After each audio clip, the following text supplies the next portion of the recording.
everyone. Happy post Halloween. I hope everybody survived Friday night. I know we did. We didn't get many trick or treaters. It sounds like, James, you had a ton I of did. trick or treaters in your area. So, success to you and Adam. Welcome, James Warren, to the show. Before I formally introduce you, we just have a couple of things we always like to cover off when we get going in terms of some of our unofficial sponsors.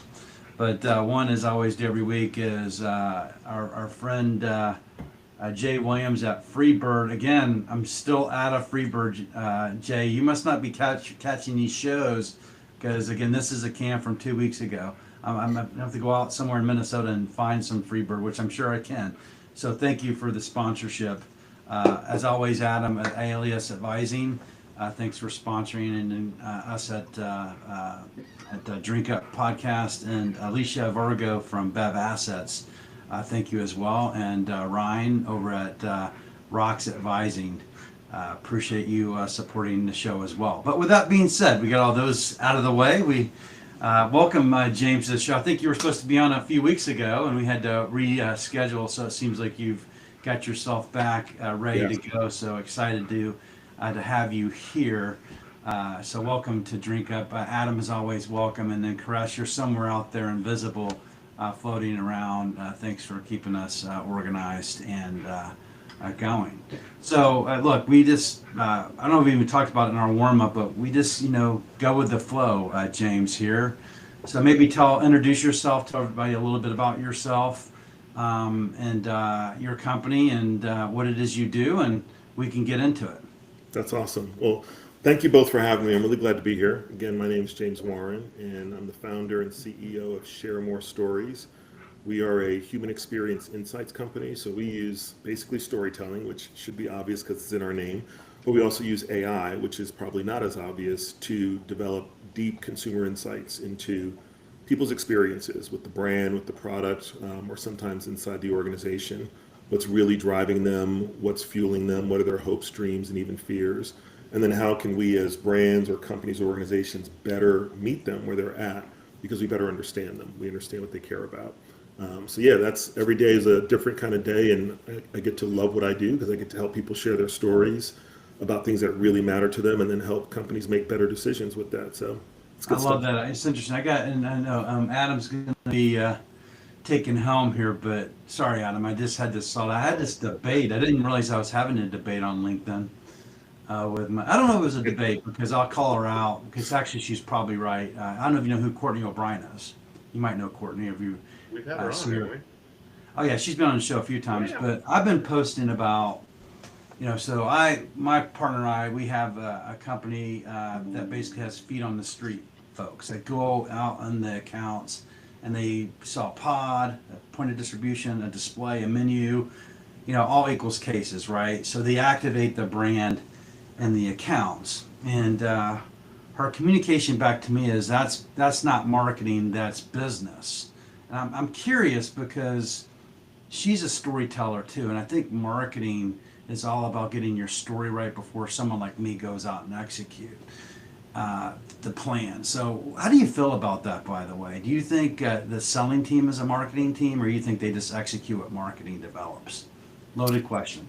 It is loaded, but it's also when I've been on both sides of that coin. When I worked at Altria Group, I was brand manager before I was section sales director. So, I think some of it depends on the company culture. Is it brand driven? Is it manufacturing driven? Is it sales driven? But all those companies should be, return on investment driven. All those companies should be how do we stay in business for the long term by Yeah. meeting the needs of our customers and also contributing, in a meaningful way to society. But that said, I think when you look at sales and marketing, very traditional view of mine, they're really two sides of the same coin. You can't do anything without both. And so I don't see them as one being taking precedence over the other. I really see them as more interlocking and fit because you can't just come up, especially nowadays, you cannot just come up with a marketing plan and say, all done, handing it over to sales, go execute and expect to be successful. The market is too dynamic. The competitive pressures are emerging differently every day. Frankly, half the time, your sales team is the best source of market intelligence you can have because if they've got really good relationships with the trade, they're spotting things and telling you about things before they show up in your syndicated data. So I think brand managers and sales team managers have to have a really, really strong partnership if either is going to be successful, and ultimately if the company is going to be successful. But I get the point. Marketing is about, what is our message, what benefits do we deliver to the consumer. But I think that same thought process happens in sales too, because we're not just going in to execute. We got to have something that benefits the retailer. They've got to say, this is why I'm going to preference your brand. This is why I'm going to really put muscle behind your brand. Because otherwise, you already know, if you don't have that, you're not getting very good placement, you're not getting very good pricing, you're not getting very good distribution. So, hand in Well, that's hand. interesting. So share more stories maybe is applicable here in this conversation, for sure, right? So Absolutely, because you've got the experience of a lot of people in there. The folks doing the work, as you said, feet on the street, but the yeah, customer who's buying your stuff and selling it to the consumer, they have their own experiences. They have their own yeah, things that they're trying to get done. So you got to understand it. I love it. All right, so Adam's in deep thought. You're at helm, buddy. I'm just curious, and we're talking a little bit about this, before we get on, so I'll tee it up for the folks out there in podcast land. I've said before the give a mouse a cookie paradox that anybody who's any kind of good at anything they do goes through of, somebody asks you a question, you help them out with the first part, and you go, okay, great, what else do you do? Or, well, what about next? And you go, well, next is this. Well, can you help me with that? Yes. Well, what about next? Well, next is this. Well, can you help me with that? Probably, right? You play that out long enough, or the demographic piece we were talking about of, for a long time, even for me, right? Like in college and early business and whatever, it was okay. What are our demographics or what are our psychographics? And I think people tend to lean too hard on one or the other, or they don't blend the two effectively, right? Or other things, right? Those aren't the only two buckets. So my question with all that is to get people up to speed on my train of thought. New brand, new somebody comes to you, like, how do you start? Is it first kind of you and your team taking maybe an audit of where they are on a snapshot and then going, all right, here's what we're seeing. Here's what we think you're going to get out of what you're seeing. Here's what you're telling us you'd rather be getting out of what you're seeing. And here's the plan from there. Like, is that kind of the general overview? I love the way you got there, because for us, our ideal customer is an organization where the leadership team is basically saying, hey, we recognize we're not achieving all of the goal we want, or having the greatest impact we want, or the growth we want. It's probably not a case where things are horrible, because frankly there's other things you need to do to fix a sinking ship. But they're not great, and they could be better. You kind of have that assessment either in the data, anecdotally, but really leadership usually has that conviction. I feel we could be doing better in this category or with this brand, and they usually got some rationale or reasons why. So then what we start doing is asking, well, what are your consumers telling you? And what we're trying to do, there are two things. We're trying to get an understanding of, like, what do they literally know about their consumers and their experiences, but also where are they getting that from? And that usually creates the opportunity for us to say, well, it sounds like you're really, really clear on the who, what, when, and where, but you're already saying you've got some challenges or problems that you're facing, and it seems like you don't know why. So you got to ask why questions, and the why questions are hard to get at when you're just pulling in lots of observed behavioral data. They're hard to get at when you're just doing surveys and focus groups. You got to find another way, and that's usually when we have the opportunity to say, listening to the consumer in their own words, tell you their stories about their experiences. It changes your whole thought pattern in terms of what's actually happening with our customer and the brand. So that's usually what happens for us. Folks who are like, everything's great, then we're not for them. Or folks who Right. don't believe that the experience matters deeply, we're Sure. not for them. But those folks who are really, really interested in figuring out how to grow through better experiences, we're for them. People don't buy brands; they buy stories. Absolutely. And the brand is a combination of people and their stories. I like to say a brand is people inside a company and outside a company solving a problem together. It's not just one direction. The brand manager should think about themselves as part of a larger community with the consumers that buy. It's not separated. That's just an artificial line. That's where the money goes. But the reality is there's a relationship. And if you really want to meet your customers' needs, we all see these people at the end of the day on social, and we're like, man, they've got so many influencers on their brand, or they got so much, they don't pay any money in advertising. Look at all this organic earned media they have. Well, they didn't just fall in their laps. They cultivated that. They grew their brand as a community to get there. And when you do it that way, I think you get a different kind of conversation happening. There you go. That's what you describing Jay Williams. That's awesome. So you mentioned, I'm going to try and paraphrase it as, maybe they're listening, but they might be listening to the wrong songs, right? Yeah. Or the wrong artists, right? James is the Led Zeppelin of Share They More need a different Stories. playlist. They're on the wrong playlist. You're right. They need My Vibes playlist. That's what they need. So help me out as a novice, right? So when I think of just experientially, not a marketer, don't play one on TV, never intend to, but experientially, when I see brands I've worked with in the past talk about where they listen to customers, it's the things you mentioned. It's social media. It's sales team reporting feedback from in the market. It's trade shows or feet on the street type, hey, handing out samples types things. And for sure, those are all ways to listen. But again, I'm assuming those are all kind of like, in your world, those are like, well, okay, those are given, right? Are you asking how he captures information? What are you asking? Yeah, like what are the buckets I'm missing, I guess? Yeah. Right? It's a great question. I think there's two parts of what you're saying. One is, on average, like you said, they're hitting all those major buckets. Mm-hmm. They're doing proactive research at the front end, but they tend to see research as a point in time. So that type of listening doesn't happen on an ongoing basis. Sure. Then they have, typically social listening or some platform similar to that. They might be getting their NPS, their customer satisfaction scores, little quick surveys, rate us on 5 stars. It's a data point. And to your point, I love some of those more organic, people-driven inputs. What is the sales team telling us? What are we seeing when we go do a market walk? The challenge is not so much I don't have enough data. The challenge is I don't know what to do with all the data I have. And even when I have a sophisticated operation and all the integrations we need, it's still not always telling me that why question. So what we do is we ask those consumers to come into a platform, we give them a prompt, and we say, tell us a story about your experience related to X. It could be like right on the nose related to that brand, or it could be more at the category level, or it could be more what we think is the problem level that they're trying to navigate. But they will typically open up really quickly. They get very emotional about their stories in a good way. Like they get descriptive. Yeah. They start bringing the senses. This is what I remember smelling, tasting, touching, hearing. By the time they're done, they will email us afterwards and say things like, I had no idea this was going to be this way. Thank you. I feel like I was in therapy.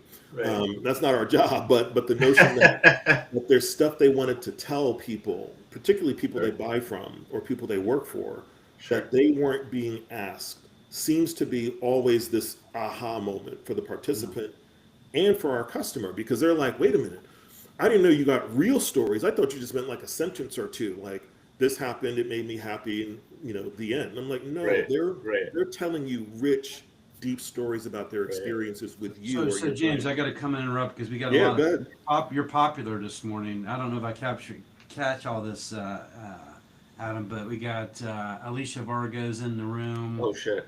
Greg Needham. Just updated my comments and it went brrrr. Yeah, Winifred Atafu, if I mispronounce your name. She's asking, what's this live all about? Maybe you could take that question. And I just want to welcome AJ Navarro and Costa Goods. Robert's here and Greg Needham. So you're popular today, but what is this all about today as a question? I think it's about listening differently to your consumers, to your customers, and getting to a place where you're learning about what they really, really need and care about so that you can have better differentiation, more successful brand launches, brand execution in the market. That's what I think it's ultimately about. Listening better, listening differently so you can produce better results and have bigger impacts. And I think we're doing that through stories. And because stories are so human, they're so fundamental in this world being overwhelmed with so much data, so much AI, at least for the foreseeable future, our humanity is almost like that's all we have left. Our humanity is what we are. And I think our stories are such a big part of our humanity. It's also Oh. a way to keep the customer engaged. So let's get into this AI stuff. I know Yeah, I was researching you a little bit, and you were talking about AI. I think AI is important, but it shouldn't replace our voice. It should help us 100%. become more efficient and effective in what we do. Like I love taking data, aggregating it, utilizing AI, but at the end of the day, I'm going to look at it and curate it in my voice. Yeah. So is that what you do with Share More Stories? We're using AI in a couple of ways, and for us, it's no shade, but it's not new for us. We've been doing it since the very end of 2015, which is a funny Wow, story in and of itself. that But is a story in and of we itself. started with IBM Watson, and we were using AI to basically quantify the emotions in people's written text, their stories. So we're like rating 50 different things, all kinds of attributes about their needs, their values, their feelings. And we then had to build our own platform, our own algorithms to continue to work in that space. When the large language models we've all heard about became popular, we were able to get far more efficient, Right. process lots more content in a much more efficient way. But then the other thing we're doing now is we're not only predicting the emotions in those experiences, we're now using AI to make the reporting and analysis much, much more efficient. So if you go back to this fundamental premise of if I could talk to 1,000 of my customers deeply and hear exactly what they care about, I would. But the problem is I don't have the time for that or the money for that. It's not efficient, it's not scalable. Well, if I can create a place where they can share their stories with me, and then I can understand those stories, I can understand why those things matter to them, and then I can report on that in no time, that's a huge opportunity for brands to leverage to get smarter, better, faster. So that's how we're using AI, both in the predictive way and then in the sort of synthesis and analytic way to produce reports and analysis. Great. Let's go through some of these questions of our Yeah, audience here and yeah, some yeah, yeah. statements. And Adam, you take a few. I'm going to take the first one from AJ. AJ, we need to catch up, man. It's been a while. He's the founder of Breeze Drinks out of Spain. Great person, by the way. I have a strawberry gin, 5 distillations, and London dry gin in Florida for several years. I would like to grow, but it's very complicated from here, Spain. So I'm not sure. How could Share More Stories help someone like Breeze Drinks in Florida? So I'm not seeing the question, but it sounds like what they're really asking is just basically how do I find ways to grow? Yeah, I think it As an always goes overseas back brand. to you got to marry up your vision and your strategy for the brand with the market. So the market is the ultimate determinator of whether or not you've got something that they want.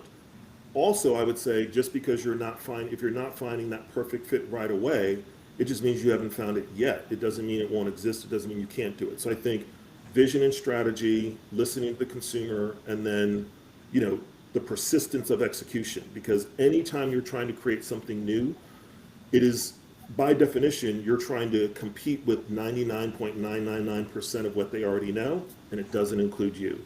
And so you've got to find a way to become relevant, to become interesting, to both capture their interest and attention, but then deliver on the experience that they're craving. And I think it's a learning journey as much as an execution one. yeah, it'd be interesting. You should go check out his website and his brand. There's a story there, and he kind of started telling it a little bit in his Awesome. communication to us. Robert Kogan asked, and I'll let you take the next one's, Adam. Yeah, Too close I to got home, lots of love. How do you Yeah, yeah. feel about what's that? Oh, go How do ahead, you go ahead. how do you feel about bought impressions when a brand goes hardcore on creating, buying a social media festival? Does it need constant dollars to maintain a following that was bought in the first place? And I can repeat the question. So it's how do you feel about bought impressions, or maybe I guess the way I take that, Cokes, is do you see brands that come to you that maybe have a following already, but it's I'll call it a false positive because it was purchased impressions, purchased followers. You're maybe getting stories, but they feel inauthentic, or you're having to chase dollars or continue to throw money after it to get stories out of people as opposed to it being more effortless or flowing better, right? Yeah, I mean, uh, you want me to chime in on that? Yeah. Yeah, I think that, getting stories from your audience and your community to share, for example, on social is great, and it's also a function of what kind of relationship you have with them. Are you trying to create sort of a, hey, here's our message, we want you to amplify it, or are you creating such a relationship with the brand that they can't help but want to talk about their experiences that they're having with it? You want the latter, obviously, but that doesn't happen overnight. I don't think that means you can't use, investment to disrupt their normal attention cycle, because sometimes that's the way you get in front of them. However, if that's what you're doing, you've got to make sure that there's something sticky on the other side, because if the only way they pay attention to you is when they see a paid ad, you're going to be spending a lot of money over a long period of time. You've got to find a way to get there. Take away from the show. You got to, word of mouth is as corny as it sounds. In many respects, when done right, social is just one gigantic word of mouth engine. Sure. People talking about their experiences, and the best ones are when you're not controlling it. Honestly, that's also where legacy brands really struggle, because they're so used to being in control. They have a really hard time letting go of control and letting the consumer really chart their own path. Yeah, we've talked to some interesting people. I have to connect you to, what was that company? It's basically it's called Mod. Basically fans. They basically let the fans develop like the Swag, the artwork, fan art, the- artwork yeah. and stuff. And so basically they put the fans in control, and then they're all over Discord. Yeah. They're communicating, which that's a new frontier for many brands. I don't think they're there. They should be there if they're not. Exactly right.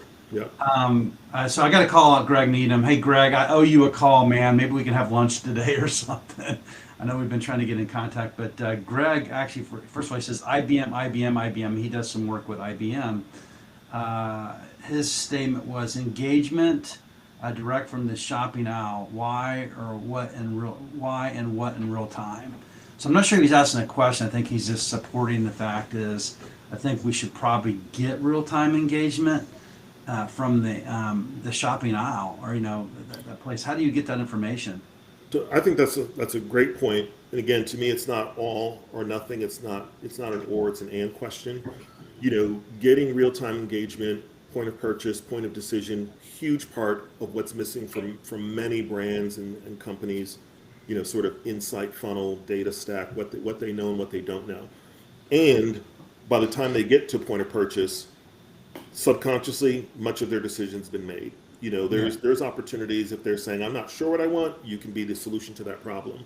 But if they're going in with a preconceived notion of what they want based on what they've already consumed, advertising, messaging, content-wise, or their own experience with your product and they're loyal, then you have to be really, really disruptive, both in your messaging before they get there and in your messaging at retail.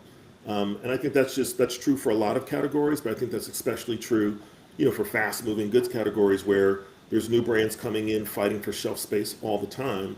You've got to have a way that says, I'm connecting with this consumer right here.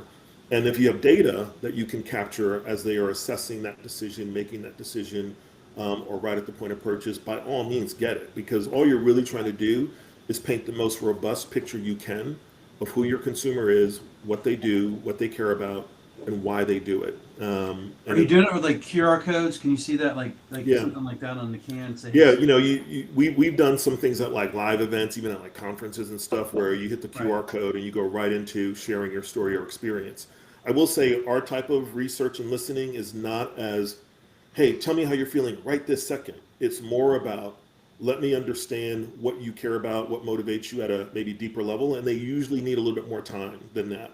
That said, we just started testing finally our audio collection capabilities, so it's a little bit faster, easier, lighter experience. You can come right in, just start sharing thoughts, and that I think is going to give people a lot of different use cases for what kind of feedback we capture when and where, especially like new product testing, journaling. That's a big piece. If you've got a new product that's in development, you really want to know how they're using it, how it's fitting in their lives. You got to give them ways to make that data capture easy. Do you have a brand? So it's funny you read my mind, because I was going to ask for like a use case, and you can share the screen if you want to.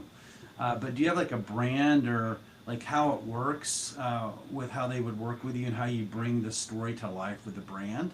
Do you have a Yeah, I'll pull something up here in a minute, but I'll give you the high level. When people basically say we need to understand what the consumer is really looking for, or in some cases the employee, we set them up in our Seek platform. Our Seek platform is not like a wide open to the public app. It's a web-based app that we use for the customer that they use for themselves. And what happens is the first thing we want to know is like, what business problem are you trying to solve? Then we figure out what's the research question that we need to ask and answer for you to make progress on that business problem. Then we say, what's the story that we want from people that will help us answer that question?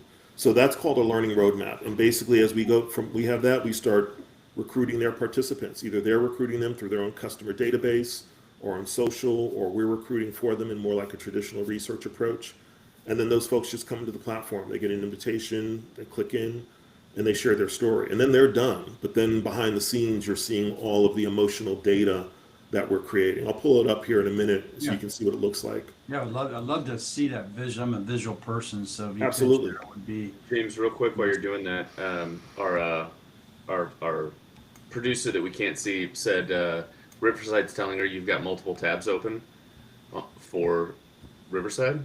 I saw that. I don't know how to answer that because I don't. Oh, well, I have okay just then. this one with you guys. That's it.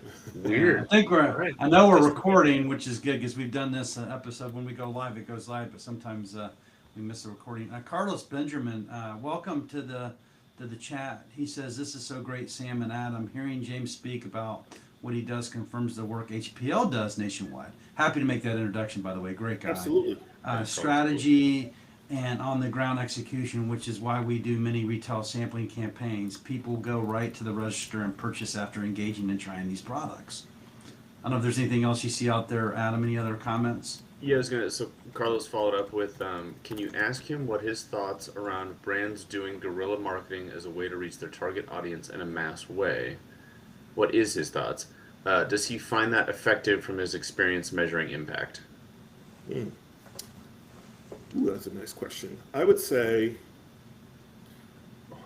the idea of getting your brand ambassadors in front of and in places where your consumers naturally congregate and where they want to be, still one of the more effective ways, especially if you're a new brand, still one of the more effective ways you can introduce it to them. Because the reality is, when you're trying to break into their mindset, you're trying to create awareness, education, and communicate them on your benefits all at once.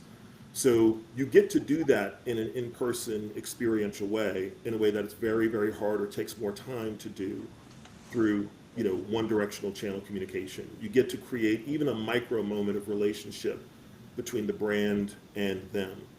However, to be successful, context matters. I mean, this is like context matters for everything. AI, context matters. Brand, consumer engagement, context matters. So where are you having that interaction? Are you making it better for them, or are you getting in their way? Are they trying to get to the bar and you're like, hey, excuse me, let me bring you over here and introduce you to this new product. It sounds good to be interruptive until you realize most people don't want to be interrupted. They want to do the thing that they're doing. And so you've got to figure out a way that makes sense and is relevant, so that you're not just getting in there and now you have to overcome this negative emotion that you just created, this sense of annoyance. You have to get that back to zero before you can now introduce a positive message. So how do you create the right space in place? I think that's huge and important to do. Well, these sampling events that happen, especially in the spirits business and THC business, and what Benjamin does, you're out there in the wild, or you're doing these events. I think you have a captive audience that you could start, you're not interrupting them, they're engaging with you. So Events is a huge way to do it, when you can show up in a place that's where the consumer is, doing something that they like to do anyway, or offering them an opportunity to do what they like, maybe with a greater benefit. Now you're already becoming a problem solver. You're relevant. And I think sometimes brands forget, like, you're competing with other brands that provide a solution to them. Whatever it is, if they're putting their money down, it's because those other brands provide a solution to one of their needs or wants, or help them avoid one of their fears. It's just that primal. So you have to figure out, how do I do that differently first and better first, so that I'm not just seen as, same old, but I'm also providing maybe a better benefit than they would get otherwise. While we're doing that, I'm going to pull up my screen so we can show you real quick how this works. we love show and tell here. Absolutely. So I'm going to show you, this is some stuff more from the YMCA, because it's a project that I can show. And it's a pretty good one. We did some work with YMCA over a period of about 1.5 years, where we focused first on their employee experience, Then we went and looked at their customer experience, meaning members, volunteers, donors, program participants, and then we went back and did another round of looking at their employee experience. And so you're able to really compare and contrast how employees are feeling about their work year over year, but also you're really able to start drawing connections between the employee experience and the customer experience, which is huge. So the first thing I would say is what usually shocks people is when we say we're collecting stories, they don't get it. They're like, wait, what do you mean? And this is one that I have as like a demo, right? You can write a whole story in here about your experience. This is when I started running again, getting fit, ran a half marathon, which I'd never done before. But people write all kinds of stories and then they answer a few questions about themselves. So you have a little bit of like behavioral stuff. They might also choose these things like, who were you with? What were you doing? What do you remember smelling or tasting or touching? These are called sensory cues or hints.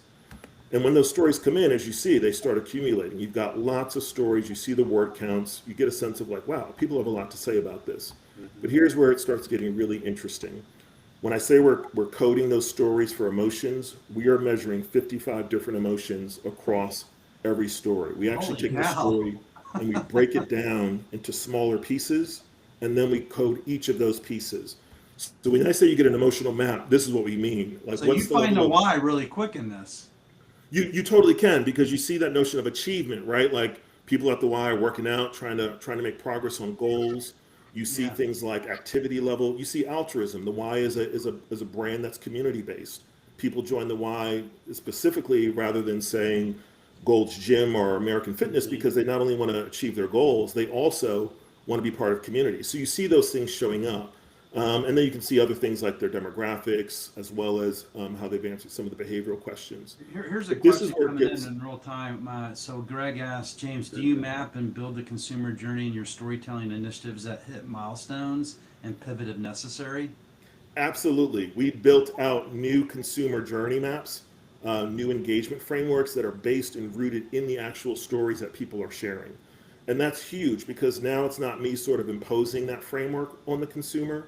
It's actually building that framework with the consumer. We've co-created where is the consumer today, and for the consumers that are achieving their goals with the brand, what does that look like when it's all the way through? So then you can start to say, hey, some of my consumers are here, some are here, some are here. And it may not be the more detailed buying journey. It's more of the, hey, this is how we move somebody who doesn't know us to somebody who loves us and wants to advocate for us. This is how we move from somebody who just met us to somebody who's really happy and satisfied with their purchase or their experience, right?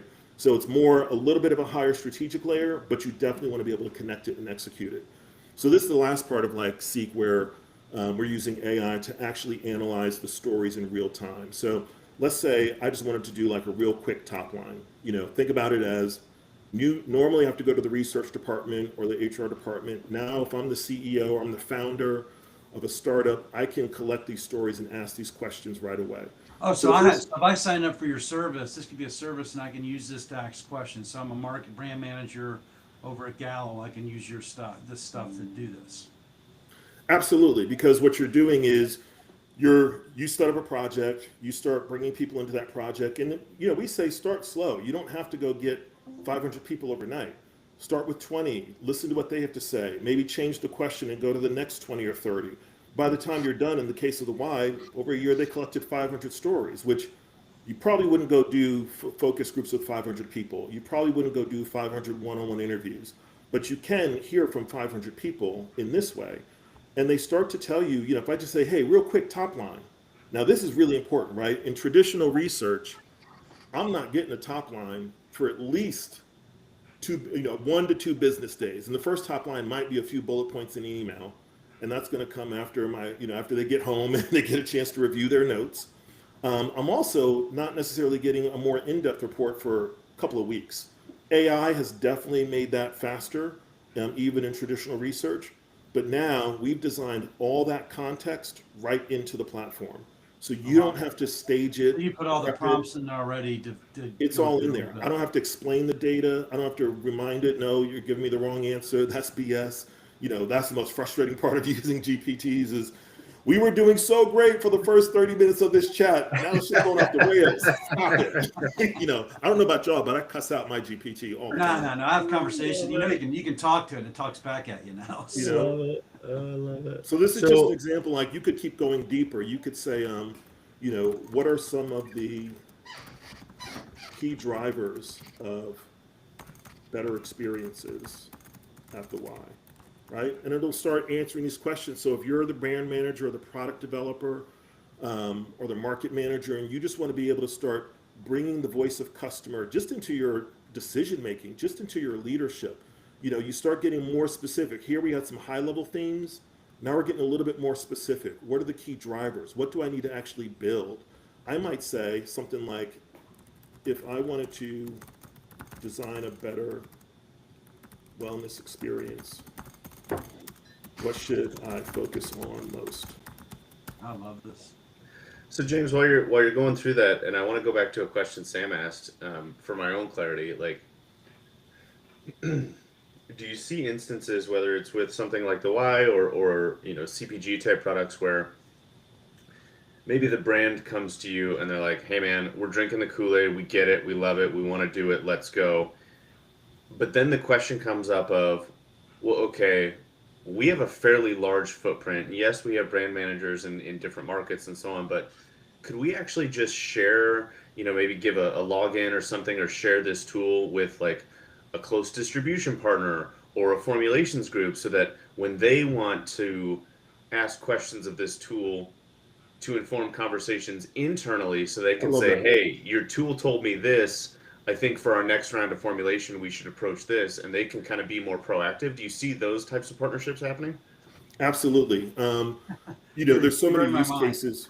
Once you get this, you know, in your own organization, there's so many use cases for what you can do with it. Like engaging your own partners is brilliant, because in many cases, that's how you form a deeper relationship with the distributor or the supplier. Like, hey, we want to share insights with you. I used to be in that role when I was with Altria. You know, one of the biggest things that the trade comes to the industry leaders for is help us understand what's actually happening in the market and with the consumer. So when you can do that faster, better, with more sort of more light, literally more enlightenment on it, then you're a bigger resource to them. You're a bigger partner to them. And now you're putting this tool in the hands of, you don't have to be the biggest brand in the world to do it. You could be the challenger brand, the startup. You could be coming and saying, hey, you know, we're building our brand and our community on deep understanding of consumer wants, needs, hopes, and dreams, and we're going to share that with you. And we're not just going to share it with you with a report. Yeah, we'll let you have access to, if it's you know, allowable and permissible, if you get the right permissions up front, you can have multiple folks on your team have access to it. It's a great way to think about it. How does one get in contact with you to actually sign up for this? Is this a service? Is this like a SaaS tool? Yeah, that's a great question. So a lot of what we've done up till recently has been project driven. You know, like when you're selling something new, it's hard to just get everybody to buy some gigantic B2B SaaS platform. We tried. And if you don't have really, really deep pockets and you haven't done that 10 times already, that delivery model becomes the barrier. So we started doing projects like you would if you were doing the research. And in many cases, those customers would start to say, oh, wow, now I see how I could do this in this department. And we do another project. Or they'd say, hey, I think I want to get to a place where we could do this over the course of a year, so I can collect stories over time and see what's changing. And that's, of course, you know, the best use case scenario. But in other cases, we've had folks now starting to just sign up for some of our basic, you know, sort of subscription level packages. So the best way for people to get in touch is just hit me up at james@sharemorestories.com, and we can have a conversation about what they're looking for, share our solutions, a couple of case studies and some pricing, and see what works for them. So I want to ask this question before I lose the opportunity, and this is, I find all this fascinating. I work with a lot of myself and you know, the friends I hang out with most professionally, work with a lot of brands who are brand new, totally green, never done this before, right? And so, you know, I think the not to be cheeky, but the story you're telling, the insights you're offering, right? Obviously hugely impactful, but how do you work with, because I'm sure there's an answer, but how do you work with folks who are truly at square one, who are like, I don't know who my customer is yet, but I have this product I think is cool. I think it could be for these folks X, Y, and Z. What do I do now? It's funny you say that because I didn't know you were going to say that, but I said, let me go over here to this more startup VC example. And Here's the so startup package, folks. Pay Right. attention. This was working with a VC who said, there's a segment in the marketplace that is underserved, and they started really. It's called Listen Ventures. They're in Chicago, and they are a VC based deeply on consumer listening. So what they try to do is identify big theses like, hey, we think this is a big market that's nearing a tipping point. We want to get in and we want to help founders who want to be in this space or who already are building in this space be successful.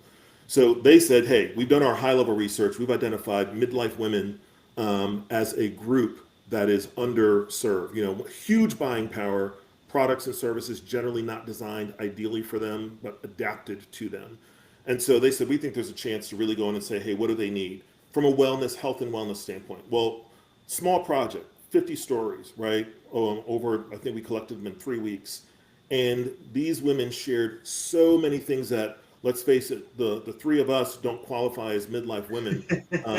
When I did this project with our team, when I came back to my wife, she said, I'm really glad you did this. And I said, oh, no, I get it. It's really important. She goes, no, no, no, no. I'm glad for you that you did this because now you know just a little bit more. And she stressed the little bit. So there's always sort of a tangential benefit, right? When you're listening at scale, you get to Totally. learn things that you wouldn't otherwise know. But what was happening in this case was these women they took this opportunity to share about what's important to them in wellness, and they created a whole picture of their lives. They talked about caregiving. They talked about how many of them in the sandwich generation. So they're taking care of parents and kids. And they talked about their jobs. They talked about relationships. They talked about food and what they do for pleasure versus what they do out of necessity. And so this was at the beginning of even thinking about this category, let alone your own company or brand. But once they had these stories, they were able to go deeper and say, okay, so now we've actually figured out there's maybe 2 or 3 pathways in here that represent big value proposition sort of territories that we can go after. Startup can do the same thing. They could say, look, I think I want to go in this space. So we write the prompt very broadly, like, hey, I'm interested in figuring out, which people use active beverages versus alcoholic beverages versus other beverages and why. And what do they do with those from a lifestyle perspective? That may sound like a very functional story, but you'd be surprised. It's going to get emotional really quick. Mm-hmm. You might say, tell me about the most, if you know you want to be in the active category, tell me about the most memorable experience you ever had with brands like X, Y, or Z. And they will start writing about those or now recording those. And so then when you have those stories, you can just start asking different questions if they're relevant to what you captured. Like, let's say, and I only happen to know that this is something that they care about. Let's say I wanted to design a product or an app that combines both wellness and financial services because they were looking to say, these are big problems in my life and I would love some integration in the solutions. Mm-hmm. So you could ask, this is my question, you could come up with your own. And there's quotes that kind of help you understand how these things are rooted in the voice of the customer. So it's really, then you can say, well, what are some of the product features I need? Some of these may sound basic, but then at least you're saying either I already knew this and now it's validated, or if I'm starting from scratch, I don't know. And I don't want to make any assumptions. I want to hear from the consumer what they think is really, really important. How would I position it? Where would I go to? And you might say, well, let me start to map out what the product features might look like to satisfy these key drivers. You could keep going in this space.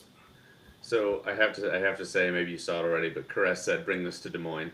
Uh, Let's so do it. right. So my question then, the follow up to that is, and Sam usually ends up asking this one is like, okay, so again, new brand, very green, wants to get started.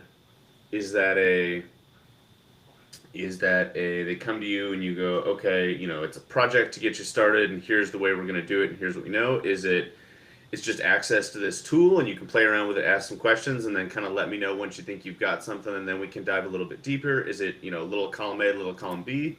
Yeah, if it's a very, very early startup, I would say they need a little bit of help, but they also need to be able to explore on their own and see what's Uh-huh. working for them. They don't need the layer of Uh-huh. here's all the consultative support you need and all the expert guidance you need because it's almost like anything else. Context, they know more about what they want to know, even if they don't know what's filling in the blanks. They know more about what they want to know than we do. So let's not waste their time trying to get us up to speed on that yet. Yes. First piece is, hey, you have a hypothesis, you have an assumption.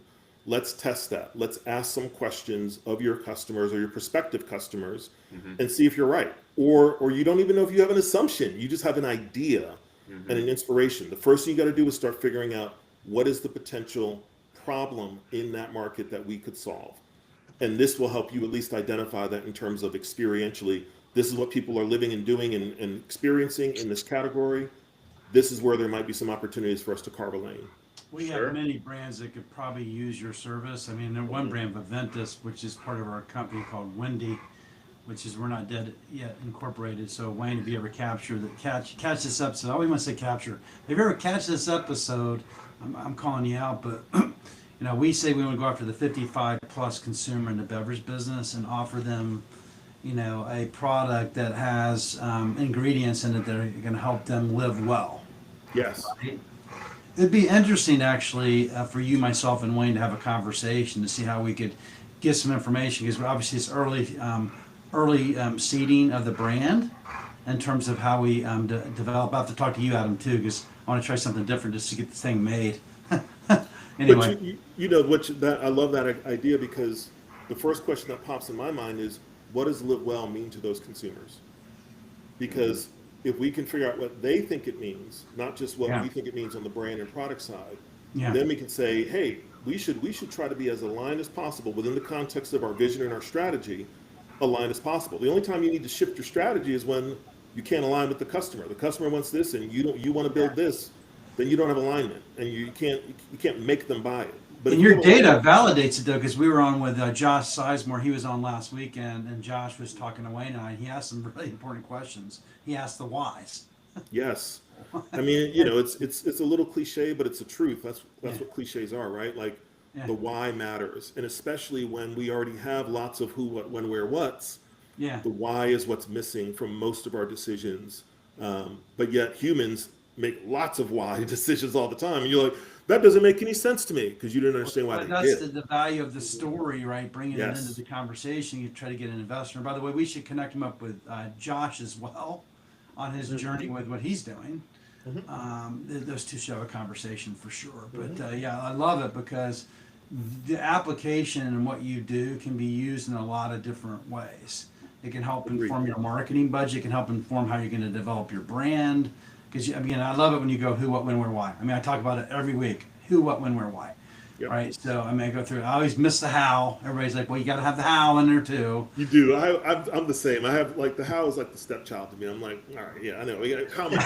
But how's what we're gonna figure out the how because there's no way to get from here to there without the how. But if you don't know who, what, when, and where, you don't have a how. Yeah. And I would say if you don't have a why, your who, what, when, and where, it might be a really, really nice deck, great plan, but you're missing like this really, really big piece of what's motivating them and what's their barrier. Yeah. Well, let's do this. We have a few minutes left. We always have to. I'll take the question that we always ask everyone here, and it's really important. It's a really important question. So, and we can repeat the question as well. But, James, what is the difference between success and failure? The difference between success and failure, I would say it's, if life is a day, it's just what time it is. It's just the time of day. That's the only difference because we're going to fail and we're going to succeed all day long. It just matters where I am and which side of the coin am I on. I would also say, I guess from that point of view, success and failure, the difference is just perspective. I fail at least once a day on something because if the failure means I want to achieve this, I want us to make this progress, I want us to help this customer do this, and we don't get it done to the degree we believed we could or even should, I see that as failure. But I also don't see failure as a problem. I see failure as a pathway. So, and some of these, again, these things really tune me up when I see like some quote on Instagram that says, this means you're that much closer. If you knew you had only 25 more failures to go through to find the right product market fit, how fast would you get after them? Oh, the no, Really no, no, fast. no, no, no. I'm like, crap, man, I still have no's coming. Where's the yes? Yes, like if I know it's right around the corner, I'm going through them failures really fast because I'm not afraid of them if I know success is at some point in the future. And I think that for a lot of entrepreneurs and founders and any kind of creator innovator, this is the stuff though that really prevents so many people from pushing through. It's they take those failures. I've done it. I've taken those failures deeply personally at times, sometimes way too personally, where they get in the way of doing the work because you're like, I'm a failure. We're a failure. No, I'm not a failure, and we are not a failure. This thing we tried didn't work out the way we planned. What's next? Some days I'm really good at that. Some days I'm not, but our team is amazing. My personal support system in terms of my spouse, my wife, she's amazing. So when I'm a little on E in that space, maybe the string of failures, it's kind of like at bats. Take Shohei Ohtani, batting in the what, the below 100, 200, and all of a sudden he starts hitting. Here's the game of history. 3 home runs as a way to break a slump is pretty incredible. Never mind of striking out 10 That's a pitchers great and example. batters. Oh my gosh. So, it's just where are you in the average? At the end of the day, the average is calculated when you're done. You can't say I'm batting 0 for 10 or 10 for 50 and say I'm a failure because you get 10 more hits. All of a sudden, you look like Babe Ruth. Yeah. So the average is tabulated at the end when it's done. Is that what you said? That's right. That's a great way to look at it. You might have a horrible 2 weeks, but the next 2 weeks are good. The next month's good. The next month's bad. But at the end of the day, it's the tabulation of all that effort. Yeah. If you look back on all that effort, it's probably pretty darn good. And I always talk baseball because baseball is a great way to look at it. Look, It if is. I'm hitting 200 or 300, that's good. Hell, if I hit 100, I'm probably not going to complain. Right. I love that too because I think one of the things that people sometimes don't have if they're in this journey is they haven't decided for themselves and their business what are those indicators that are different from my results, that are different from the impact that I want to create. They get those things confused, the indicators and the regular day-to-day measurement from results, which are just tabulating those things over a period of time to see if you got what you said you were going to get. And even that's different from impact. Impact might not be easy to measure right away. But if you don't even know what your early indicators are, you are literally on the emotional roller coaster. It's either good or bad. The indicator helps me know that day's result wasn't what I hoped it would be, but the indicators are showing that we are still doing 8 out of the 10 things we need to do the right way. So we shouldn't revamp everything we just did in the last 2 weeks. We should zero in on those 2 indicators that are not showing we're going the right way. See if fixing those changes the result. It may or it may not. You may have to go find a different indicator, but at least you're not throwing, I used to say it all the time, don't throw the baby out with the bathwater. Somebody's like, what the hell does that mean? I'm like, you didn't hear that growing up? That's all I ever heard from my mom was don't throw the baby out with the bathwater, which means don't throw the good part out with the bad part. So to me, You're resonating with Adam here. He's like holding his head. He goes, "Oh my gosh, you're right. It must have been a rough week, Adam." And not a rough week, just it's actually a really solid week. It just good. every brand owner, and I won't name names, and I love you all dearly because if you're listening, you're gonna know I'm talking about you. But especially when you're new to this space, and I know people listening, and both of you will resonate with this. You'll start prime example, right? You'll start a conversation with a potential co-packer, okay, potential production facility. And you'll tell the brand owner, hey, I think their pricing is going to be in line for you. Their equipment's going to be in line for you. Their location's going to be in line for you. I think they're going to be a really solid partner. Not that we're not going to vet a few, right? But I think this one's going to be a solid partner. And then something will happen you'll send them an email or you'll have a call and they'll go, the partner will go, all right, I'll get you more information by end of day tomorrow. And then end of day tomorrow comes and goes and you're getting texts from the brand owner late at night. Hey, if these guys can't communicate right, we should just move on. This relationship is 30 seconds old. Can you breathe for a hot minute and just let us have this conversation, right? Again, babies in bathwater. Maybe they had a family thing come up. Maybe their equipment went down. Maybe they forgot. You ever forget? Happens to me. It's okay right now. We've not even signed a contract. Just breathe, right? And over and over and over and over and over again, I'm like, guys, I'm not saying don't vet multiple partners. I'm not saying any of that. I am saying, like, give people the same credit you would expect in return because of exactly that, right? I love that. Yeah. Oh, it's wild. Let's do Well, this. So, go ahead. go ahead. Go ahead, Adam. No, go ahead. You're gonna ask the same question I am. Well, then go for it. So we've gone over it a little bit, but for the sake of helping us wrap up, how do people find you? James at sharemorestories.com is my email, or you can just go to sharemorestories.com and hit the contact us, and you'll get right to us. Is that right Fantastic. there on the screen there? That's perfect. That's it. And then Email and LinkedIn are my favorite ways to communicate. So hit me Same. up there, and I'm a little old school in that regard. And so, another question we like to ask at the end: is there anything we haven't asked that you want folks to know? Why do I do this? Sure, please. I think it's mainly because I have a deep, deep, deep passion for helping people get connected to themselves, to others, to some sense of purpose. I mean, that is the thing that fuels me. And I think that the stories that we have in our lives are, many of them are just dying to get out of us. They're just dying to be expressed some way, somehow. Because I think we all have that fundamental need to be, known, seen, heard, understood. And so every day, the reason why I love what I do is because I get to help people individually and collectively through groups, through teams, through brands, start to get a little bit of that connection through the stories and the insights that they reveal. So That's awesome, man. No, I think there's going to that's be. me. It was really good talking to you. Super insightful. I think what you built's incredible, and clearly so do a lot of folks that were listening this morning. And so hopefully we'll have a few cool introductions coming your way. I did one last question while you all were getting ready to wrap up. I asked, what kind of beverage experiences might be relevant for women in this group who want to live well? Do you want to see it? I would Yes. love to. Yes. Yes. I don't know if this is I don't know your industry like you do, so this may feel like that's right on the money, or where the hell did that come from? But No, I can't wait to see it. interesting. Well, this is in real time, everybody. So, tailored for midlife women aiming to live well involves understanding that health-focused preferences, wellness goals, and lifestyle choices. Here's some relevant beverage experiences that could appeal. So again, it's a way of just taking these stories and asking some focused questions that give you a place to go.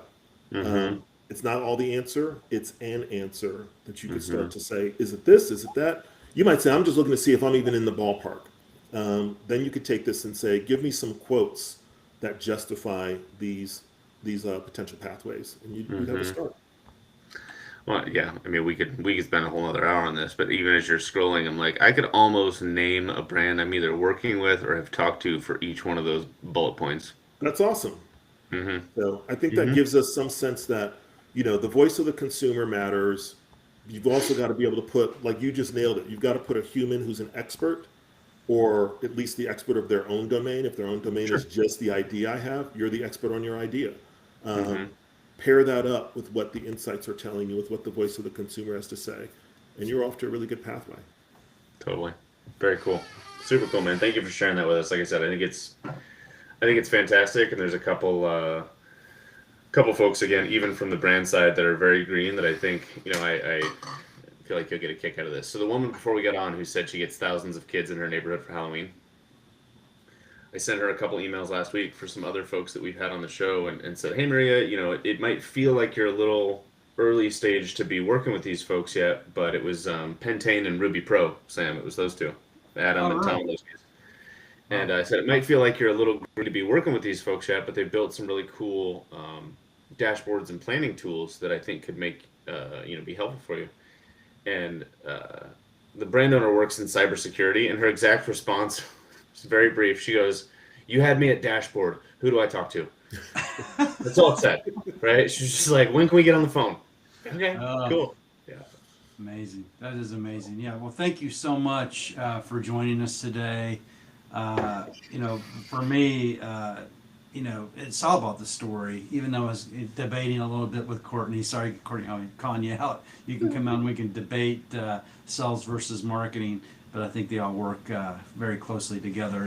One can't live without the other, is what resonates with me. And then this is an incredible service that you offer. So certainly we'll make sure that we connect you with the folks that we know for sure. Any closing thoughts for the two of you?